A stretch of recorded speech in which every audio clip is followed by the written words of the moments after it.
There are moments when you pray and nothing answers back. No sign, no miracle, no voice from heaven.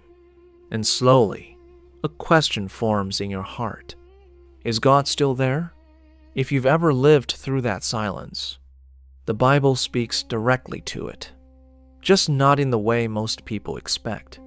In Scripture, the silence of God is not unusual. In fact, it appears as some of the most critical moments in history. Between the Old Testament and the New Testament, there are 400 years with no recorded prophecy, no angels, no miracles, no new word from God. Generations prayed. Heaven remained quiet. And then, John the Baptist appeared in the wilderness.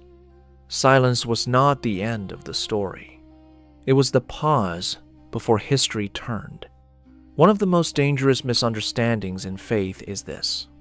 If God is silent, he must be gone. But the Bible tells a very different story. Job cried out. David poured out his anguish.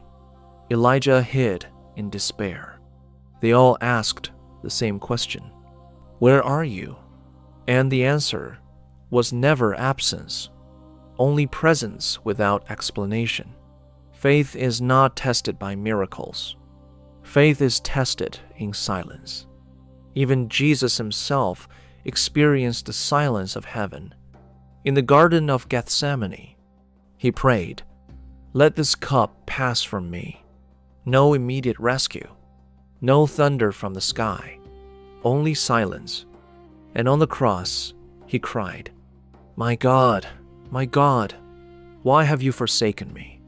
If the Son of God walked through silence, then silence is not a sign of failure. It is often the shadow cast by a mission being fulfilled. Scripture reveals 3 reasons God may choose silence. First, to refine our motives. Are we seeking answers or seeking Him? Second, to deepen our faith. Mature faith is not sustained by constant reassurance.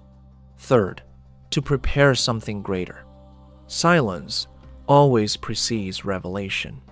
Seeds grow underground, unseen, unheard, but alive.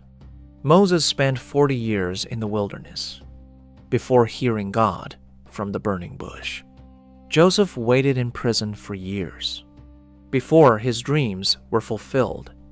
Elijah listened for God, and he did not come in wind or fire, but in a gentle whisper. Silence did not weaken them. Silence reshaped them. When God is silent, we begin to hear ourselves more clearly.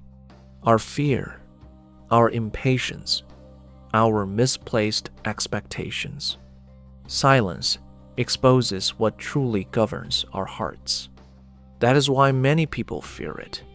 Silence removes distractions. It leaves us face to face with what we believe.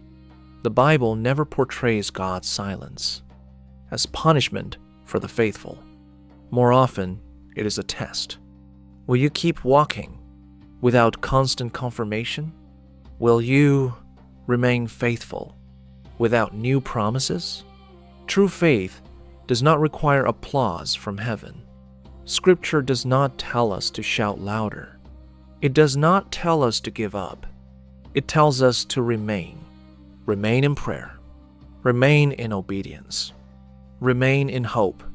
Silence does not demand understanding. It asks for trust.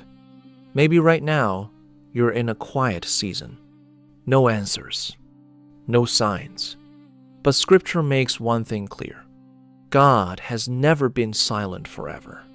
The real question isn't, when will He speak?